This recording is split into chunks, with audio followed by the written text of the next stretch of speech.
Maglilihi ang dalaga, lalaking isisilang niya'y Emmanuel na poong sinta.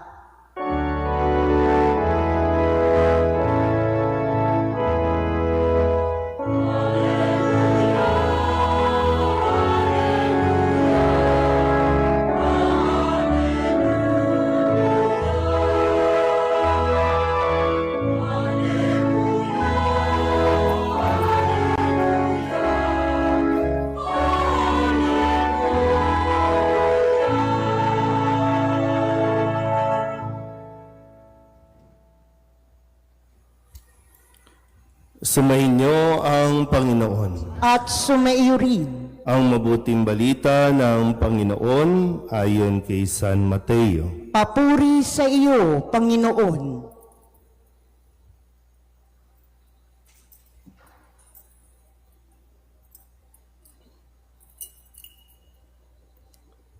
Ganito ang pagkapanganak kay Hesu Kristo. Si Maria na kanyang ina at si Jose ay nakatakda ng pakasal. Ngunit bago sila nakasal, si Maria ay natagpuang nagdadalang tao. Ito'y sa pamamagitan ng Espiritu Santo. Isang taong matuwid itong si Jose na kanyang magiging asawa. Ngunit ayaw niyang mapahiya si Maria. Kaya ipinasya niyang hiwalayan ito ng lihim. Samantalang iniisip ni Jose ito, napakita sa kanya sa panaginip ang isang anghel ng Panginoon. Sabi nito sa kanya, Jose, anak ni David, huwag kang matakot na tuluyang pakasalan si Maria, sapagkat siya ay naglihi sa pamamagitan ng Espiritu Santo. Manganganak siya ng isang lalaki at ito'y pangangalanan mong Jesus, sapagkat siya ang magliligtas sa kanyang bayan sa kanilang mga kasalanan. Nangyari ang lahat ng ito upang matupad ang sinabi ng Panginoon sa pamamagitan ng propeta. Maglilihi ang isang dalaga at manganganak ng isang lalaki at tatawagin itong Emmanuel. Ang kahulugay, kasama natin ang Diyos. Nang magising si Jose, sinunod niya ang utos ng anghel ng Panginoon. Pinakasalan niya si Maria. Ang mabuting balita ng Panginoon. Pinupuri ka namin, Panginoong Hesu Kristo. Isang magandang umaga po sa inyong lahat. Palapakan natin ang Panginoon.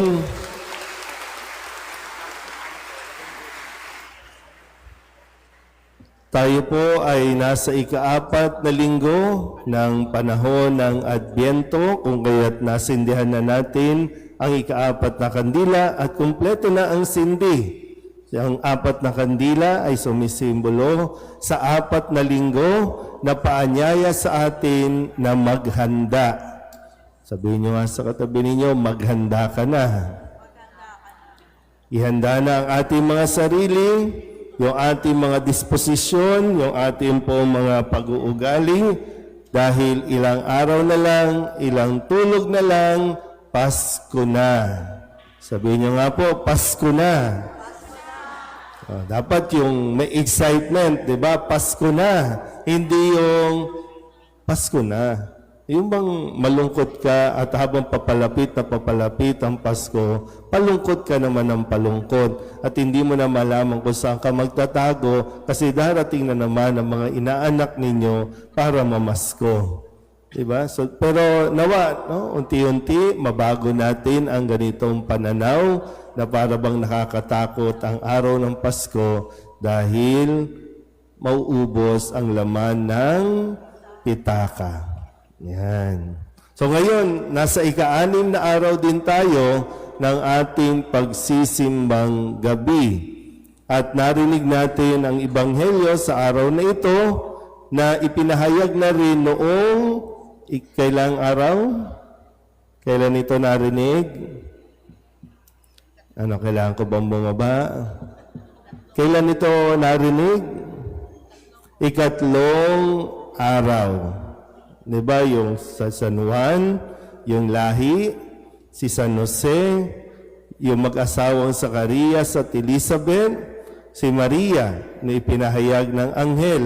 Ngayon, dahil nga natapat ito na ika-4 na linggo ng Adbyento at ang Ebanghelyo sa araw na ito ay patungkol pa rin kay San Jose. So, minsan, kada taon, nag-iiba yung nauulit na Ebanghelyo, depende sa tinatawag nating cycle. So, sa cycle ngayon ay natapat na itong pahayag kay Jose ng anghel na huwag siyang matakot pakasalan si Maria.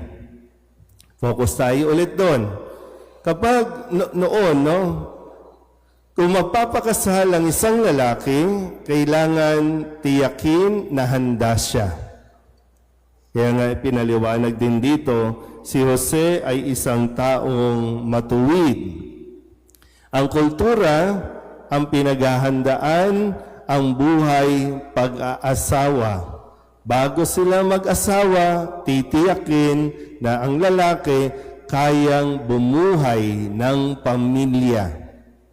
Titiyakin na ang lalaki may sarili ng bahay at lupa kung saan ililipat niya, ititira niya ang kanyang mga magiging asawa at sila'y bubuo ng kanilang sariling pamilya. Kaya kukunin niya, yung tradisyon nila, pupunta yung angkan ng lalaki, susunduin yung babae doon sa bahay ng kanyang magulang, kukunin siya at ihahatid doon sa bahay ng lalaki o magiging bahay nila. So pinaghahandaan buhay pag-aasawa, hindi yung kasal.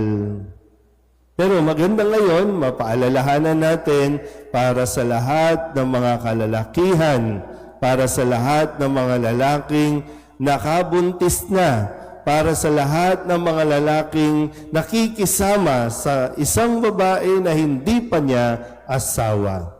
Maganda itong paanyaya sa atin, lalo na sa inyo, na sabihin ng anghel, huwag kang matakot, pakasalan si Maria. Sabihin niyo nga sa katabi ninyong lalaki, huwag kang matakot, magpakasal. O kayo mismo natatakot. Bakit nga ba ganun? Kahapon, nagkaroon po ako ng interview sa isang radyo at ang topic, bakit bumababa ang mga nagpapakasal? Ayon daw po sa survey ng statistics, bumababa daw ang bilang ng mga nagpapakasal ngayon. Bakit? Tanungin niyo nga yung mga lalaki sa tabi ninyo, bakit? Bakit ayaw niyo na magpakasal? Di ba kayo naniniwala sa kasal? Ang plano ng Diyos, di ba? Ito ang plano ng Diyos. Kung nagmamahalan, magpakasal. At ang Diyos, tandaan po ninyo ang Diyos ang pumipili sa inyo. Huwag niyong ipilit ang inyong sarili sa isa't isa kung hindi kayo magpapakasal. Kaya nga, ang plano ng Diyos, si Jose para kay Maria. Si Maria para kay Jose. Kaya, ang Diyos din ang gumawa ng paraan para ipaliwanag kay Jose yung katayuan ni Maria nang sa ganon, hindi niya ituloy ang kanyang balak na hiwalayan si Maria. Dahil ang gusto ng Panginoon, si Jose ang maging asawa ni Maria, si Jose ang maging ama ni Jesus. So ngayon, tingnan natin, bakit ilan sa mga dahilan kung bakit natatakot ang mga kalalakihang magpakasal. Unang-una, sabi po, pwede, Siyempre, depende rin naman yan sa mga kultura, sa nakasanayan o nagiging practice ng isang lipunan. Ang isang dahilan, ang lalaki ayaw mawala yung kanyang tinatawag na kalayaan o freedom. Kasi pag nagpakasal na ang lalaki, ipagkakatiwala niya na ang kanyang sarili. At yung desisyon niya sa buhay, hindi na ito para sa kanya, kundi yung desisyon niya ay lagi nang isasaalang-alang ang kanyang asawa, ang kanyang mga anak. Kapag nagkaroon na, so para bang pakiramdam nila, matatali na sila, makukulong na sila. Pero kaya nga ayaw nila na magpakasal. Yung una, mababago, no? Hindi ka na magiging binata. Ang tawag na sa iyo, may asawang tao ka na. Kaya sana po, no, kung nagdesisyon ka na magpakasal, sa isip mo lagi, hindi ka na binata. Hindi ka na pwedeng umuwi ng 10 oras ng gabi. Hindi ka na pwedeng makipagbarkada gaya ng dati. Hindi ka na pwedeng makipag-inuman gaya ng dati. Kailangan mo laging umuwi. Magtatrabaho ka, hindi na para sa iyo, kundi para sa iyong pamilya. At isa yan sa ikinakatakot ng mga kalalakihan na mawala ang kanilang kalayaan. Pangalawang dahilan ay yung napipressure, no? Tinatawag nating may financial pressure at yung responsibility. Financial pressure. Kaya kung maalala nyo, kung nakakadala kayo ng kasal, no, sa misa o sa simbahan, kasi magkaiba yung kasal sa sibil, magkaiba yung pinapaliwanag natin pagkasal sa simbahan. Ang isa sa ritual na nakikita ay yung ibinibigay yung aras. Naalala niyo ba? Binibigay yung aras sa babae. Mangangako ang lalaki na, sabi niya, no, ibinibigay ko sa iyo ang mga aras na ito, simbolo ng aking pagpapahalaga sa iyo at sa ating magiging mga anak. Kaya po, ibinibigay yung kabuhayan. Iniintrega. So, ayaw ng kalalakihan na mayroon ng ibang hahawak ng kanilang pera. Siyempre, kapag mag-asawa na, kung ano ang sa iyo o kung ano ang sa babae, sa inyo.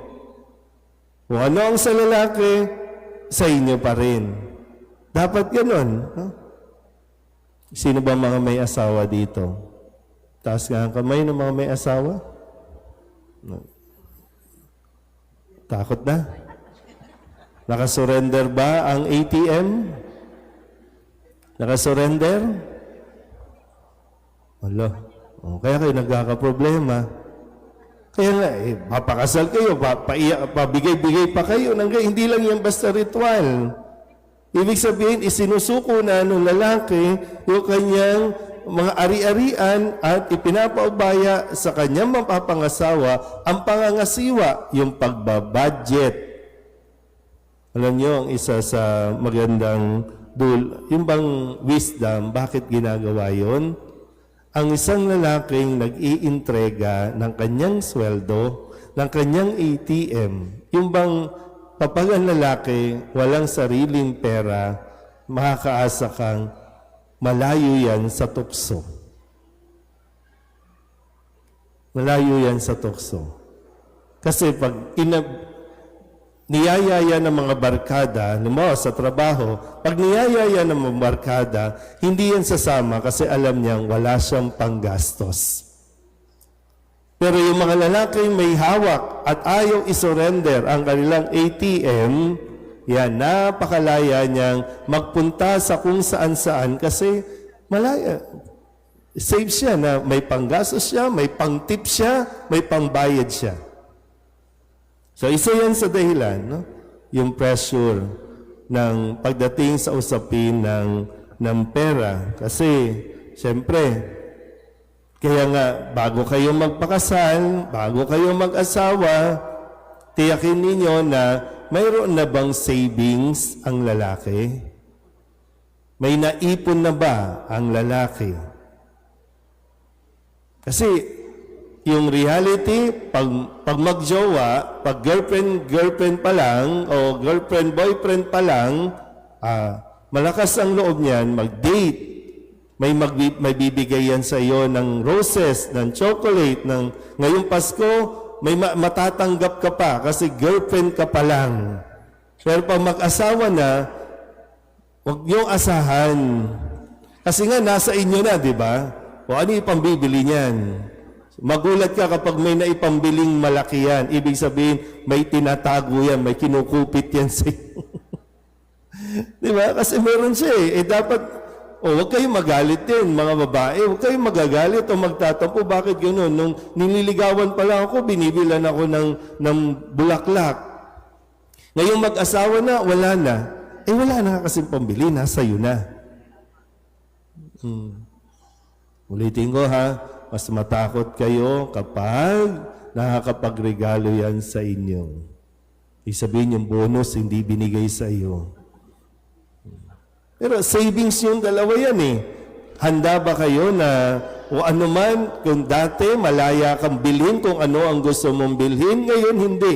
Kailangan ikonsulta, kailangan yung pag-usapan kung ano ang pagkakagastusan ng inyong pera. Kasi may mga bayarin ng bahay, kuryente, tubig, pang-aaral, allowance, pagkain.